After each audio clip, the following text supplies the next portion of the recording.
Welcome to the Franchising 360 Show, the only show that takes you inside the world of franchising, with hosts Tim Parmeter and Danielle Wright. Hello, everyone, and thanks for tuning in to the Franchising 360 Show. I'm Tim Parmeter. Alongside me, as always, is Danielle Wright. One of these days I won't be always, but yes, hi, hello. She is here as always, the lovely and talented Danielle Wright, actually. And here on the Franchising 360 Show, we are taking a 360-degree view of the franchising industry. Going to talk to you about some things to think about to determine if you should become a franchise owner. If so, what's the best one for you to own? Once you own it, and this is today in particular, some of the things to think about to help you be successful. We also will touch on this show at times, how to take your existing business and turn it into a franchise. But this one is really about kind of the success and failure. What are some things that make it happen or make it happen on the other side? We're all loving that whole Main Street America, Cody Sanchez, but what is the contrarian aspect of this? Why do they fail? Why are they not successful? Why are people unhappy? It's such a small percentage of ownership that falls into this category, right. But it's if that's an issue, it's a bigger systemic issue from other things. So excited about this. There's a lot of things we talk about that come back to the culture or just any number of different things in franchising, or the myth and the misconceptions of oh, it's food, or it's so much money, or oh, geez, franchises fail, right? All of those. But there are some pretty incredible statistics on and again, success is relative, but not being open anymore is not necessarily relative. And so, in fact, the franchising fun fact for this week is kind of along those lines. So you're giving it away, so I can't ask you the fact. I don't know the fact. I just know that that's sure? what the fact is going to be. Yeah, okay. Because sometimes you give me a little taste of it so I can try to be right and then just hit the buzzer harder when I'm no fun if you're right. But this, to be honest, this is one I already knew. But I'll guess the wrong answer anyway. So anyway, the franchise fun fact. Then I might have to just change it then there, broski. Okay.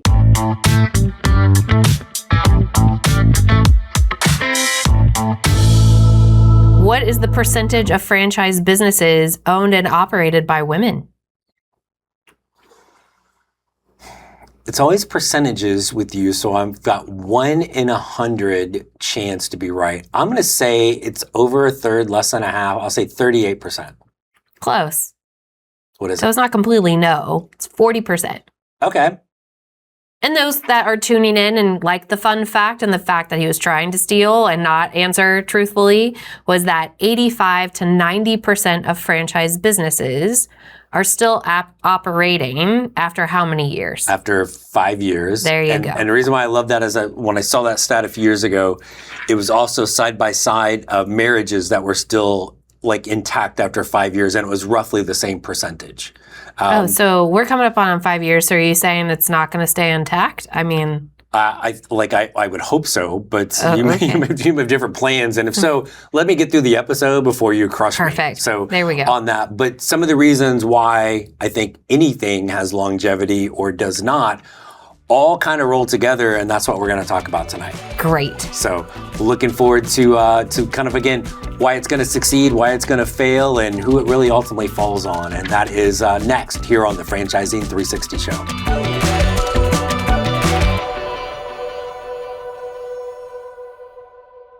All right, we are back on the Franchising 360 Show. I'm Tim Parmeter alongside Danielle Wright, and we are talking a little bit about the things. We talked about the fun fact, the longevity. 85 to 90% of franchise businesses are still open and operating after 5 years. Yeah. Which means 10 to 15 are not. Okay. Right? So a little quick math I did in my head. Where's my calculator? The 10 to 15%, does that mean I'm thinking about becoming a franchise owner and I'm like, geez, I got a 15% chance of failing in 5 years? Maybe. Yes, but it's not quite that kind of black and white from that standpoint. I wish it was that black and white, but I think the thing people have to think about is the first 2 years are the hardest for both parties. Yeah.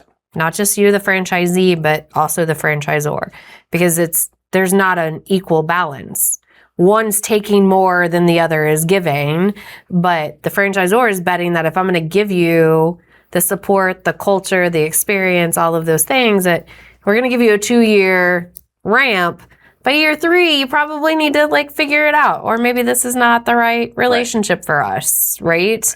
And so those are things to think about in that failure aspect. But if you can make it past the first 24 months, like put that instead of saying 2 years, 2 years seems so long, like 24 months. Can you do it for 24 months? Right. Like, this isn't a diet campaign. This is a business that I hope will make me money. Right. So, like, what's going to be ultimately your life and lifestyle. But I think back to that 10 to 15%, just because a business is not still open after 5 years, doesn't mean it failed. It could have been, they could have had an opportunity to sell it in that time. And you and I have both seen this, and I've had a client a few years ago literally passed away, right? Like, the business didn't fail, like the owner unfortunately and sadly died. So sometimes I think people look at franchising and see some of those things and overemphasize the negative aspect of it when it's and sometimes it's more choice, right? Like what we like to call that is like a life event has occurred, right? Even if we go back to COVID, we dial way back to recession, those businesses may have not really failed for the reasons that, because we're not defining failure here. Like failure just can not look open. a lot of different ways. It's just I'm no longer operating that business. We no longer operate businesses. Doesn't mean that we failed. We sold them. We no longer operate them. Do they still operate in their form? I don't know. I don't go back. It's like breaking up with your ex-boyfriend. I'm not going to go back and check on him, like, and see how are you doing after the breakup. Like, not going to do that. But everything has a season to it. So just because it's not currently functioning as my opportunity doesn't mean it was a bad thing. Yeah. And I think we were kind of like half joking off air about like, why would somebody fail, and whether it's a franchise, a relationship, a job, a lot of whatever, reasons. Right. But like, Ryan had the two obvious ones. We're bringing Ryan a lot into the show. He's going to have to make a guest appearance at some point. I know. Well, if he could be just this figment behind the camera. If I bring him in, I don't know, maybe he becomes the host. Yeah, that would be even better for everybody. But it literally was like dumb and lazy. He said it. It's not very PC. Don't look at me like that. It's not very PC. It was totally him. But we can probably make that nicer. But in franchising, what's everybody going to say? Follow the plan, put forth the effort. Yes. Right. Have the money. Yes. So if you think about the reasons why, and from a franchisee and a franchisor, like, I feel like these are two different categories, and we don't do well about separating those things out, because just because they're partnered together doesn't always mean that partnership is going to make one better or one worse, because you still have your individual responsibilities, right? So from a franchisee perspective, why would someone fail or not get off the ground or not succeed, or whatever words we're looking to use? Yours is following a plan, like they've laid it out, you have to execute it, using the right vendors, building the right culture. And a theme that's been going on pretty well for our shows is what? Remember that you're local. Like, as an owner, it's your business, it's your backyard, it's people you go to church with, it's people that you see in and around at daycares, at camps, at schools. It's still your business, no matter what the franchise does. Now, we could talk forever about like over awarding or overselling or selling too quickly, not having the right support systems, as in I don't have a friend or someone I can call at the corporate office to help me through my struggles. They're not building the right culture. And culture has been a big word for a lot of our stuff. That is the tie that binds. And we say it a lot that it's like a buzzword, but the reality is it is the one thing that each do individually, but also inspire each other collectively. So if you don't have that, then all the rest of it doesn't matter. And I think there's not a right or wrong, or like, hey, this is the best franchise, or this is the best culture or system or support. You've got to be able to figure out what's best for you, right? Because if you're the one that's got to go do it every day, and if you don't like what you're doing and the people you're around. It's a people business. We say it all the time. Absolutely. If I don't like the people and I love the product, I'm still not going to like the people. It's not going to change. And you have to work with those people.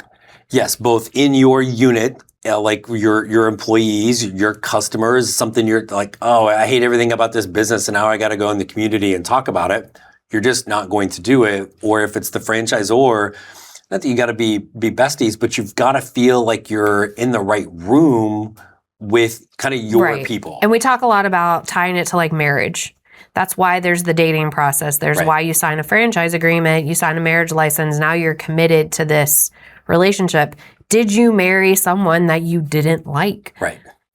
Generally in the beginning you like them. Like you fall out of like and love maybe later as things get tough. But in the beginning, there's mutual, like, I like you, you like me, this could be a good thing. It's the same thing with choosing a franchise. Forget kind of what it does or who it serves or any of those things. Do you like it? Do you like the people? Yeah. You have to be married to them and rave about them to other people. The moment I start bad-mouthing you to the public, then we don't have a relationship anymore and I don't like you. Right, exactly. I mean, it should not be the maybe, on either side. I shouldn't be starting the maybe franchise. Yep. They shouldn't be starting the maybe franchise owner, right? No different than in a relationship standpoint. And then I think the piece that always gets kind of lost in this is the franchise owner, like, you gotta work at this. This is hard at the beginning. And I'll do the contrarian thing because it's not always the owner. Like I may be doing all of the things, but what is the franchise not doing for me? Okay, give me an example. We're not at a break moment? Like, oh, maybe we are. We'll take you know what? I'll give you a moment to kind of think through that a little bit. And some of those things, because it's easy when things start to go wrong, it wasn't me, it's point like the finger. this versus this. And there's usually both sides of that. And there's some things that the franchisor may not be living up to on their end, but some things that the franchise owner may also be not living up to. So we're going to see both sides of that when we come back here on the Franchising 360 show.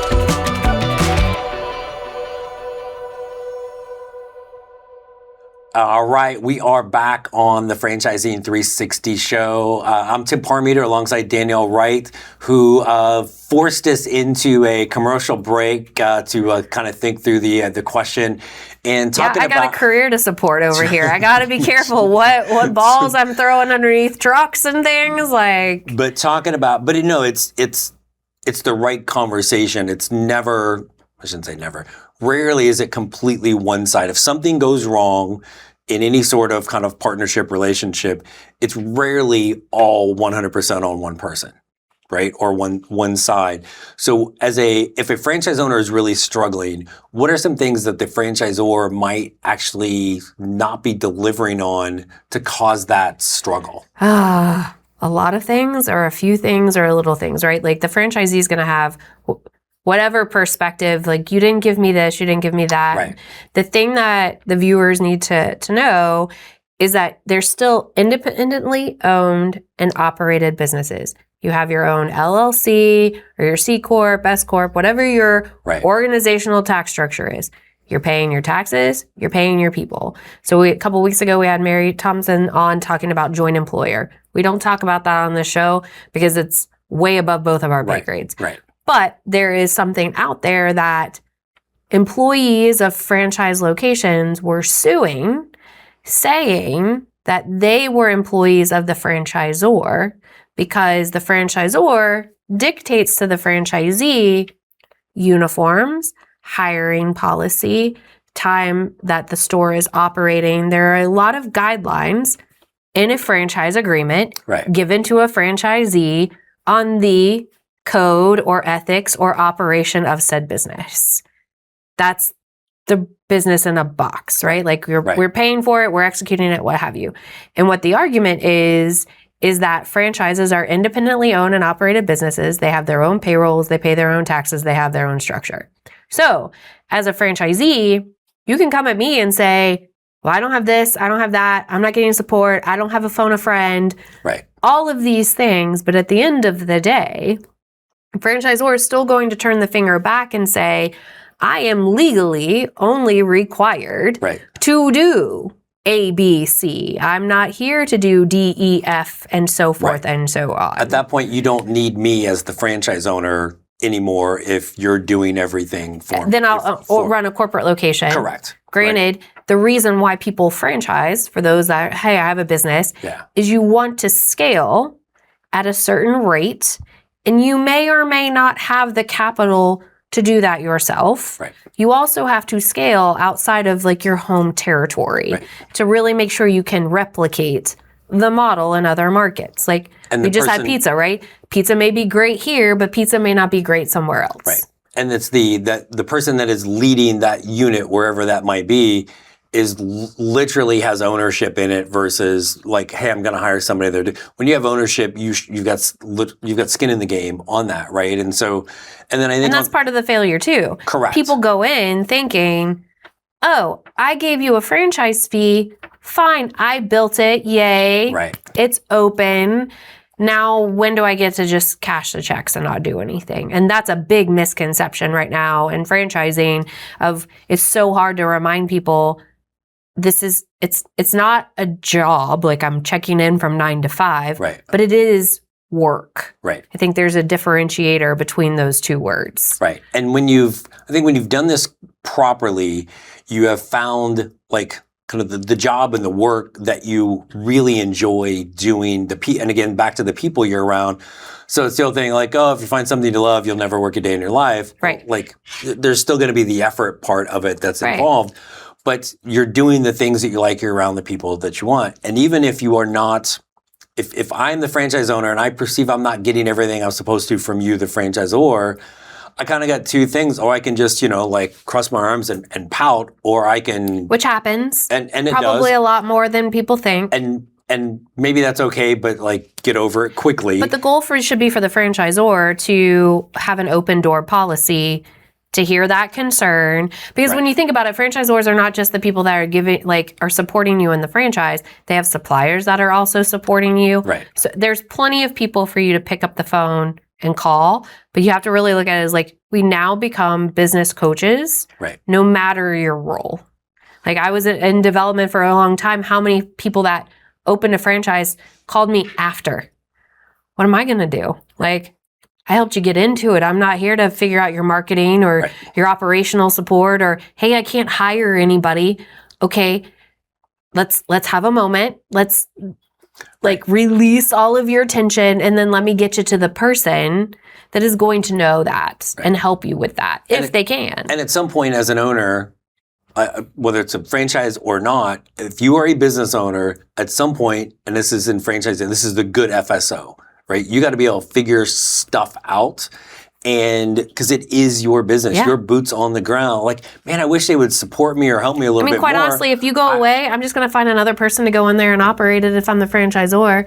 Like, no skin off I don't want the closure on my books. Right. But no skin off my nose. There's bound to be someone else waiting to have that market. Pick up an existing business and run with it. Right. And again, it's your time, it's your money, it's your life. You've got to be able to work through some things at times, and I think like it's not all going to be rainbows and unicorns. Stuff's going to go wrong, and whether the franchise could be the greatest brand and the best support, and you love every bit of it, they're not there to figure everything out for you. No, and they actually do some things that might actually hurt you. Right? Like some of them today are trying to award, sell, get more franchise owners in their system than that they could actually support. Right? If it's just you and me running a franchise, we can't bring on 100 owners in the next 6 months. Who's going to support them?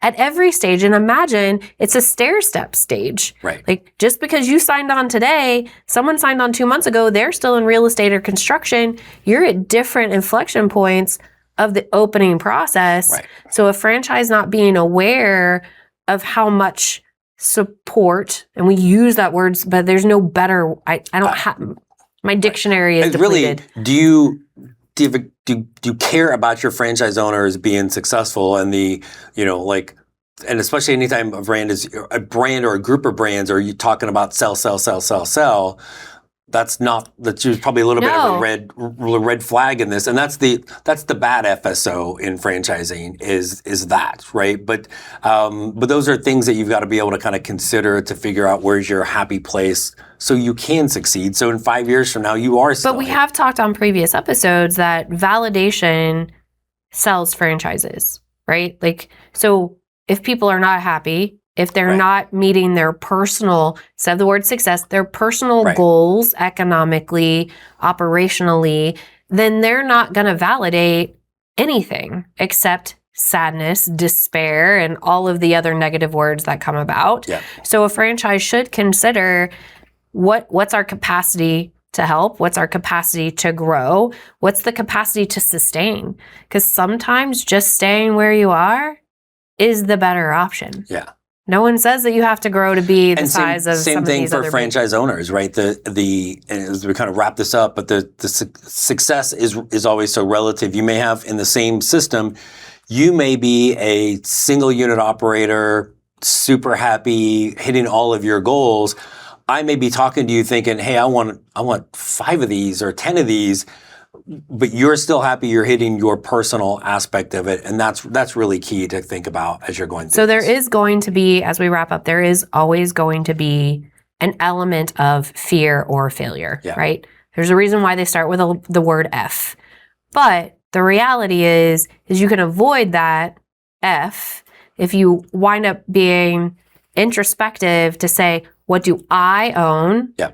How can I make it better from a franchisor perspective or a franchisee perspective? Yeah. You find the right fit, you're usually probably going to ignore the other F and fail on that. So again, fantastic with all of that. And again, that's a little bit more on kind of the success and quote failure that can come up in the franchising world. And that is Danielle Wright. I'm Tim Parmeter on the Franchising 360 Show. Thanks again for watching the Franchising 360 Show, brought to you by Fran Coach. Danielle and I hope these episodes continue to educate you on the franchise industry. In between our episodes, if you would like to learn more about franchising and the ways in which Fran Coach can help, there are a few places you should check out. First, be sure to listen to the award-winning Franchising 101 podcast. You can find this on Spotify or wherever you listen to your favorite podcasts. Next, check out the Fran Coach YouTube channel, Fran Coach for You. You can catch past episodes of the Franchising 360 Show, plus tons of other content. If you like to read, we encourage you to check out the book, Becoming a Franchise Owner. And finally, when you are ready to take that first personalized step and explore franchise industry further, please reach out to our amazing team at Fran Coach. There is never any fee for our service, so let us help you create your better tomorrow. Until next week, for Danielle Wright, I'm Tim Parmeter. Thanks for tuning in to the Franchising 360 Show.